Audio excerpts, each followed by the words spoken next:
Hello everyone. आज हम class 9 circle का एक मोस्ट इंपॉर्टेंट थ्योरम है, थ्योरम 10.8। थ्योरम क्या कहता है? The angle subtended bye an arc at the centre of the circle is double the angle subtended bye it at remaining part of the circle. हम लोग जब भी कोई कर्व लाइन, ठीक है, जब कोई कर्व यानी कर्व काटते हैं तो वो एक आर्क होता है, ठीक है, और उसी के द्वारा तो हमारा सर्कल बनता है, ठीक है, उसी के द्वारा हमारा सर्कल बनता है। तो ये अगर सर्कल है तो क्वेश्चन में आपका जो थ्योरम बोल रहा है the angle subtended bye an arc, तो आर्क के द्वारा एंगल कब बनेगा? ये आपका हो सकता है ये सेंटर है, मान लीजिए सर्कल का सेंटर है और ये आर्क है, तो आर्क के द्वारा सेंटर पर एंगल बनाने के लिए सबसे पहले एक ये कॉर्ड हमने लिया। इस कॉर्ड को यहाँ नाम मैंने दिया ए बी और इसे नाम दिया ए सी, और इस बी को ओ से ज्वाइन किया और इस ओ को सी से ज्वाइन किया। तो हमारा जो ये सेंट्रल एंगल, ये वाला जो एंगल बन रहा है, ये सेंटर का एंगल बनता है, और इसी आर्क के द्वारा जो रिमेनिंग पार्ट पर एंगल बनता है वो ये एंगल बनता है, ठीक है।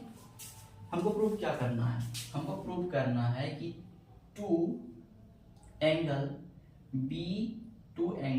B A C equal to angle B O C, यही तो हमको प्रूव करना है। The angle subtended by an arc at the center of the circle is double the angle subtended by that arc in the remaining part of the circle। इसी arc के द्वारा remaining part पर बने angle का ये double होगा, यानी ये अगर 60 डिग्री होगा तो ये 120 डिग्री होगा, ठीक है। यानी टू एंगल बी ए सी को बी ओ सी के बराबर हमको प्रूव करना है, टू प्रूव, ठीक है। इस क्वेश्चन में करना क्या है? बस एक हल्का सा कंस्ट्रक्शन करना है। इस ए को ओ से ज्वाइन करना है, इस ए को ओ से ज्वाइन करना है, और ज्वाइन करने के बाद इस ओ को थोड़ा सा एक्सटेंड करना है। इस पॉइंट हमने नाम रख लिया ए बी सी ओ, तो इसका नाम हमने डी रख लिया, ठीक है। अब चलिए प्रूफ की तरफ बढ़ते हैं। सबसे पहले लिखते हैं let O is centre of the circle. मान लीजिए कि ओ जो है इस सर्कल का क्या है? सेंटर है, ठीक है। आप देखते जाइए ए बी, ठीक है, A C are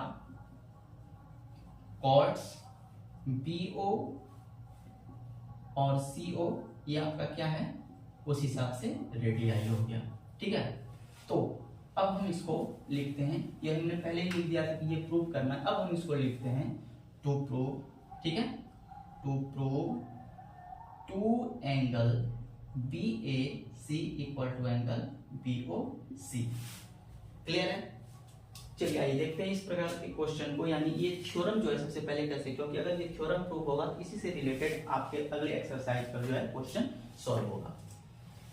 construction, construction में हम क्या लिखेंगे? कंस्ट्रक्शन में लिखेंगे join A O and produce A O to the point D. Clear है? अब हम लोग आते हैं प्रूफ पर। प्रूफ पे लिखेंगे इन ट्रायंगल ए बी ओ। आप यहां से देखिए ट्रायंगल ए बी ओ, ये वाला ट्रायंगल यहाँ ए बी ओ, ठीक है, दिख रहा है triangle A B O, in triangle A B O. तो आपका BO जो है वो AO के बराबर होगा, क्यों? रेडियाई है, वो है रेडियाई ऑफ सर्कल। तो अगर BO AO के बराबर होगा तो ये एंगल इस एंगल के बराबर होगा, ठीक है। तो हम लोग लिख सकते हैं अगर BO AO के बराबर होगा तो हम लोग लिख सकते हैं angle BAO equal to angle BAO equal to angle OBA। कारण क्या है? कारण ये लिखेंगे कि angles opposite to equal sides of triangle. किसी भी ट्रायंगल में अगर दो साइड इक्वल हो तो उसका अपोजिट एंगल भी बराबर होता है, ठीक है।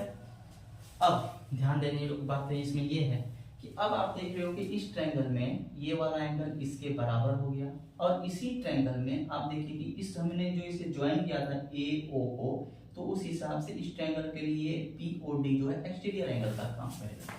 तो हम लोग लिख सकते हैं हेंस, ठीक है, angle BOD equal to angle BAO, ठीक है, BAO प्लस एंगल OBA, कारण बाय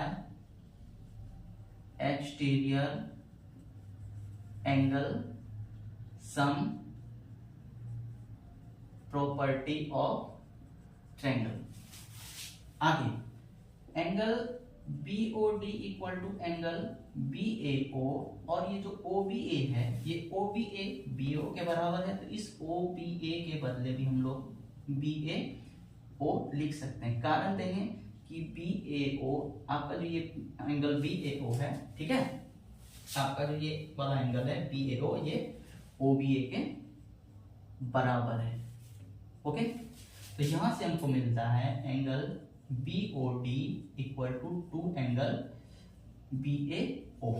क्लियर है? इसे एक इक्वेशन मान लेंगे। अब सिमिलरली इन ट्रायंगल AOC, अब आप AOC ट्रायंगल को ध्यान से देखिए। उसी तरह AO किसके बराबर हो जाएगा? OC के। क्यों? तो रेडियाई ऑफ सर्कल, ठीक। तो अगर AO OC के बराबर होगा तो हम लोग लिख सकते हैं एंगल आपका AO अगर OC के बराबर, ये AO अगर OC के बराबर है तो हम लोग लिख सकते हैं, ठीक है, AO angle ACO equal to angle OAC, कारण वही angles opposite to equal sides, ठीक है। नो, अब देखिए ध्यान से, इसी ट्रायंगल में अगर ये एंगल इस एंगल के बराबर है, ठीक है, तो उस हिसाब से ये वाला जो एंगल DOC है वो एक्सटीरियर एंगल बनेगा। तो एंगल DOC को हम लोग लिख सकते हैं angle ACO plus angle OAC, कारण by exterior angle sum property of triangle. Again angle DOC को हम लोग लिख सकते हैं, ठीक है, ध्यान से देखिए, आपका जो ये ACO है वो किसके बराबर है? OAC के। तो इस ACO को हम लोग OAC लिख सकते हैं और यहां पर भी OAC है। फिर कारण क्या लिखेंगे? Angle ACO equal to angle OAC, ठीक है। अब angle DOC equal to 2 angle OAC हो गया। क्लियर है? ये हो गया क्वेश्चन नंबर 2। अब करना कुछ नहीं है, यहाँ पे जैसे BOD है 2 एंगल BAO था, तो यहाँ DOC 2 एंगल OAC है। अब करेंगे ये कि adding equation 1 and 2 we get. अगर हम दोनों इक्वेशन को ऐड करते हैं तो BOD और DOC मिलकर बनाता है एंगल BOC, और यहां से इसका जो राइट साइड है वो 2 एंगल BAO, एक बार लिख लेते हैं 2 एंगल BAO प्लस 2 एंगल, ठीक है, 2 एंगल यहां पर जो हमने लिखा है OAC। Angle BOC equal to, आप ध्यान से देखिए दोनों में 2 है, तो अगर हम इस 2 को कॉमन ले लेते हैं तो बनता है BAO और OAC। BAO और OAC अगर दोनों को ऐड करते हैं तो बनता है एंगल BAC। क्लियर है? ठीक है। तो अब यहाँ पे आप देखिए कि हमको प्रूव क्या करना था। 2 angle BAC equal to angle BOC, और ये BOC क्या है? यही तो है आपका ना BOC, यही तो है आपका सेंटर पर बनने वाला एंगल यानी सेंट्रल एंगल, और BAC क्या है? इसी आर्क के द्वारा रिमेनिंग पार्ट पर बनने वाला एंगल। तो ये हो गया आपका हेंस प्रूव्ड। इस थ्योरम में काम क्या आया? पहला तो इस थ्योरम को प्रूव करने के लिए ट्रायंगल की जरूरत पड़ी। ट्रायंगल में हमने देखा कि अगर किसी भी ट्रायंगल में, ठीक है, ट्रायंगल में दो साइड इक्वल हो तो उसका अपोजिट एंगल बराबर होता है। और दूसरी बात कि exterior angle sum property apply करके हमने यहाँ पर दो इक्वेशन क्रिएट किया। दोनों इक्वेशन से हम जब दोनों इक्वेशन को ऐड करते हैं तो हमें ये मिलता है कि सेंटर पर बनने वाला एंगल जो है रिमेनिंग पार्ट पर बनने वाले एंगल का डबल होता है। यानी the angle subtended bye an arc at the centre of the circle is double the angle subtended bye arc eight remaining part of the circle. तो इस प्रकार से आपका थ्योरम 10.8 कंप्लीट हुआ। तो मिलते हैं नेक्स्ट वीडियो में। Thank you.